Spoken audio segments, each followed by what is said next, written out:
Good evening, MRH community. My name is Chris McGee. I'm here to give you a quick overview of the community event we had on November 6th.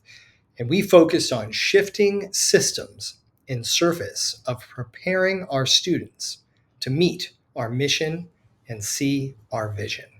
We partnered with an organization called Institute for Personalized Learning to use this session as a opportunity to engage our community, and we also use them to work with our teachers as well as our administrators. My name is Chris McGee. I'm the Assistant Superintendent of Curriculum Instruction right here in MRH, and I'm excited to give you this quick overview of the session that we did together. All right, on 11/6, we had a community session right here in our boardroom, and we focused on what does it mean to be an empowered learner. You're going to see this blue door and invites coming up two more times. I'll talk about those here in a little bit. We were facilitated by Dr. Teresa Ewald. She is the director at i4PL, the Institute for Personalized Learning.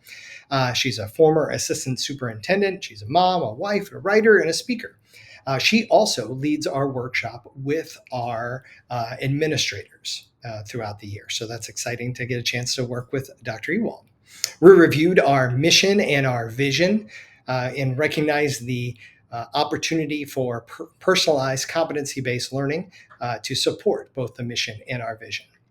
We took a look at the gap. Let me move myself out of the way right there. So we looked at this gap that schools are faced with, that the competencies that learners are graduating with do not meet the skills that learners need to be truly successful in work, in citizenship, and in life.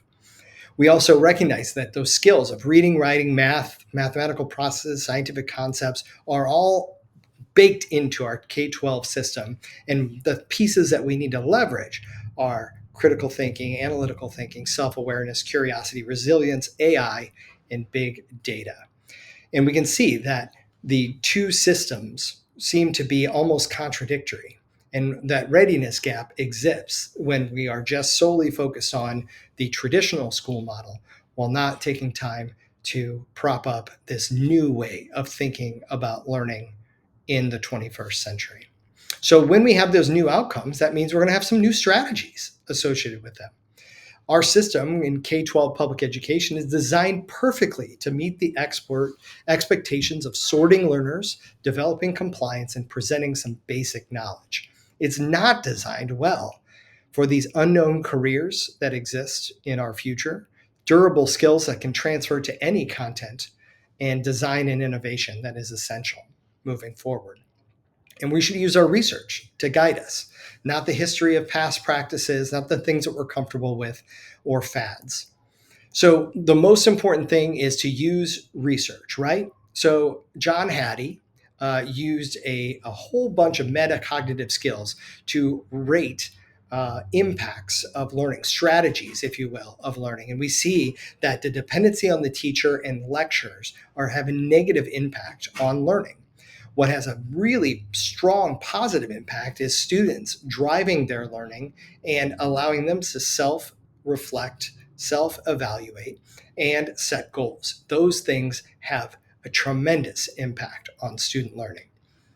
So let's talk a little bit about what personalized competency-based learning is, and then of course we'll talk about what it isn't. So what it is, each learner starts from their own level, and the goal is to grow. It doesn't matter where you are, but it's always better to keep moving. Each learner is guided to be self-aware enough to discover interests and strengths.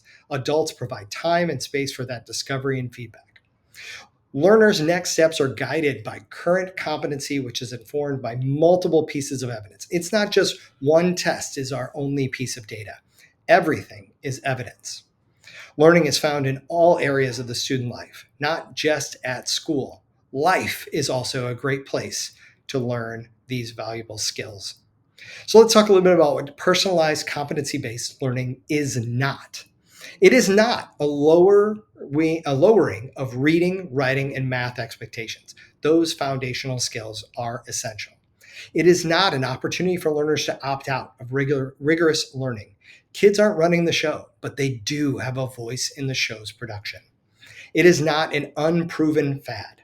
significant data about the impact on learning and express needs of life-sustaining careers. And it is not a specific program. We can't go out and purchase personalized competency-based learning. It is a mindset, it is a stance, it is a strategy we can use. It requires each community, school, and learner to have a voice in the design. So that is our recap of what we learned together at our session here in November. I want to advertise to you that our next session is coming up December 10th. Please stay tuned to all the MRH newsletter and social media outlets because we want you to join us for that next session. It'll be held virtually, so you can access it anywhere, and you'll get another great update just like this. Thanks so much for all you do for MRH Schools. See you.